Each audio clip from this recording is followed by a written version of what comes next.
안녕하세요, 여러분. 오늘은 일본에서 활동하던 인기 유튜버 유우키가 자신의 유튜브 채널을 통해 공개한 소식 전해드려요. 유우키는 121만 명의 구독자를 보유한 크리에이터로 다양한 콘텐츠로 많은 사랑을 받아왔는데요. 그런데 2024년 한국 여행 중 한 여성에게 성폭행 혐의로 고소를 당하는 사건을 겪었고 1년이 지나서야 결백이 입증되었습니다. 과연 그동안 무슨 일이 있었던 걸까요? 지금부터 시간 순서대로 정리해보겠습니다. 2024년 4월 한국 여행 중 한 여성 구독자와 만남. 2024년 4월 유우키는 한국을 방문했고 한 여성 구독자 A씨가 SNS로 연락을 해와 만나게 되었습니다. 두 사람은 서울 마포구의 한 주점에서 만나 술을 마셨고 이후 2차, 3차로 이어지며 술자리를 계속 가졌습니다.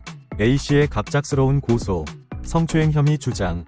그런데 얼마 지나지 않아 A씨는 유우키를 성추행 혐의로 고소했습니다. 그녀는 유우키가 술자리에서 자신을 강제로 성희롱하고 추행했다고 주장했죠.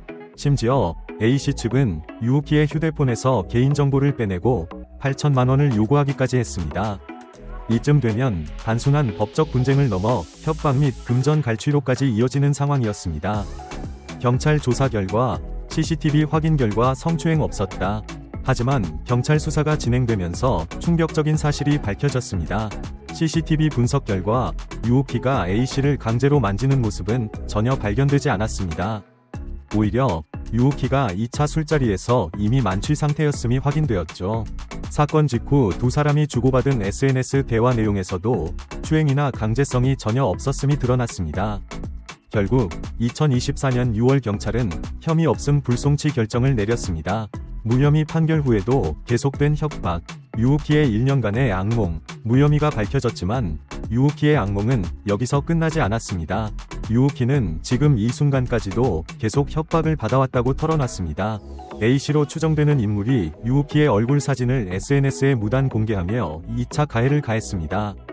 일본과 한국의 온라인 커뮤니티에서는 사실 확인도 없이 유우키를 가해자로 몰아가는 루머가 퍼지기도 했습니다. 유우키는 결국 자신의 결백을 증명하기 위해 경찰에 불송치 결정서를 직접 공개하며 A씨를 무고죄 및 명예훼손 등 5가지 혐의로 맞고소했다고 밝혔습니다. 채널을 모두 삭제하겠다. 유우키의 마지막 선언. 그러나 이 사건이 유우키에게 남긴 정신적 충격은 너무나도 컸습니다. 그는 이 사건으로 인해 너무 큰 고통을 받았고 더 이상 유튜브를 운영할 수 없을 것 같다며 채널 삭제를 선언했습니다. 성격상 이런 일을 떠안고 영상 제작을 계속하기 힘들다고 심경을 밝혔습니다. 그동안 얼굴을 공개하지 않고 활동해온 유우키에게는 무단으로 신상이 공개된 것 자체가 엄청난 충격이었을 겁니다. 이번 사건이 남긴 교훈. 이번 사건은 단순한 유명인의 논란이 아닙니다. 우리 사회에 중요한 질문을 던지고 있습니다. 무고의 위험성. 실제 범죄가 발생했을 때 피해자를 보호하는 것도 중요하지만 허위 고소로 인해 무고한 사람이 피해를 보는 경우에도 엄격한 법적 대응이 필요합니다. SNS에서의 사생활 침해, 누군가의 신상을 함부로 공개하거나 사실 확인 없이 루머를 퍼뜨리는 행위가 얼마나 큰 피해를 주는지 다시 한번 생각해야 합니다. 인플루언서의 위험성, 대중의 관심을 받는 유튜버, 연예인 등 공인들은 악의적인 공격의 표적이 되기 쉽습니다. 이런 문제를 방지하기 위한 법적 보호 조치도 필요합니다. 여러분의 생각은 어떠신가요? 이 사건을 어떻게 바라보시나요? 유우키의 고백과 채널 삭제 선언에 대해 여러분은 어떻게 생각하시나요? 댓글로 여러분의 의견을 남겨주세요. 구독과 좋아요로 더 많은 소식 받아보세요. 지금까지 유튜버 유우키의 충격적인 고백에 대해 전해드렸습니다. 시청해주셔서 감사합니다.